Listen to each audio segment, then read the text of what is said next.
अस्सलाम वालेकुम, कैसे हैं आप सब। Welcome to all of you. हमारे घर में जो पुराने चाय के कप होते हैं या फिर जिनकी डंडियाँ टूट जाती हैं या किनारे टूट जाते हैं तो उनको हम यूं ही अक्सर वेस्ट में फेंक देते हैं। लेकिन आज आपके लिए मैं ऐसी मज़ेदार सी टिप लेके आई हूँ कि आज के बाद आप पुराने कप कभी भी नहीं फेंकेंगे और इनको इस्तेमाल में लाएंगे। इसके अलावा जब हम प्याज काटते हैं तो ऐसी कौन सी टिप है कि जिसके ज़रिए उसकी जो करवाहट है वो आंखों को नुकसान ना दे और आंसू ना आए। टिप नंबर 1 की तरफ चलते हैं। तो सबसे पहले हमारे किचन में जो छुरियाँ होती हैं सब्ज़ी काटने वाली या फिर इसके अलावा जिसके साथ हम फ्रूट काटते हैं तो उनकी जो शार्पनेस है, जो तेज़ी है, वो अक्सर ख़त्म हो जाती है और हम हमारे घर के मर्दों की मिन्नतें कर रहे होते हैं कि कोई बाज़ार जाए और हमें छुरियाँ तेज़ करवा के ला दे।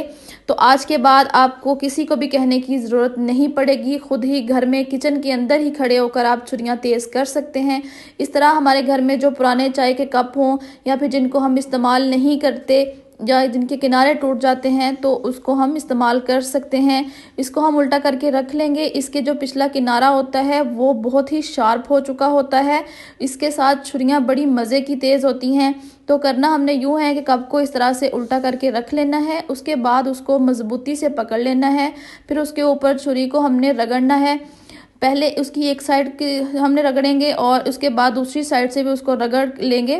तो इस तरह से जो है वो छुरियाँ बड़ी ही आसानी के साथ शार्प हो जाती हैं। आप देख सकते हैं कि छुरी किस तरीके से शार्प हो चुकी है।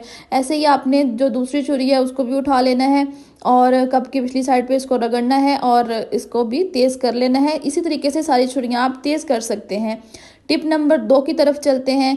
तो जब हम जनाब प्याज काटते हैं तो हमारी आंखों से आंसू आ रहे होते हैं, जलन हो रही होती है और हमें समझ नहीं आ रही होती कि ऐसा कौन सा तरीका किया जाए कि प्याज की जो करवाहट है वो हमारी आंखों को नुकसान ना दे।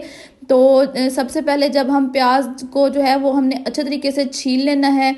छील लेने के बाद इसका जो भी जितना भी वेस्ट है उसको हम एक साइड पे कर लेंगे इस तरीके से। उसके बाद हमने प्याज को दरमियान से इसके 2 पीस कर लेने हैं। इसके बाद हमने एक साइड से इसका छोटा सा पीस ले लेना है इस तरीके से और इसको जो है हमने छुरी की नोक पर लगा देना है। इससे ये होगा कि जितनी भी करवाहट है वो ये जो प्याज ऊपर लगाया है हमने नोक पे इसके अंदर जज्ब हो जाएगा और बिल्कुल भी आंसू नहीं आएंगे, आंखों को तकलीफ नहीं होगी।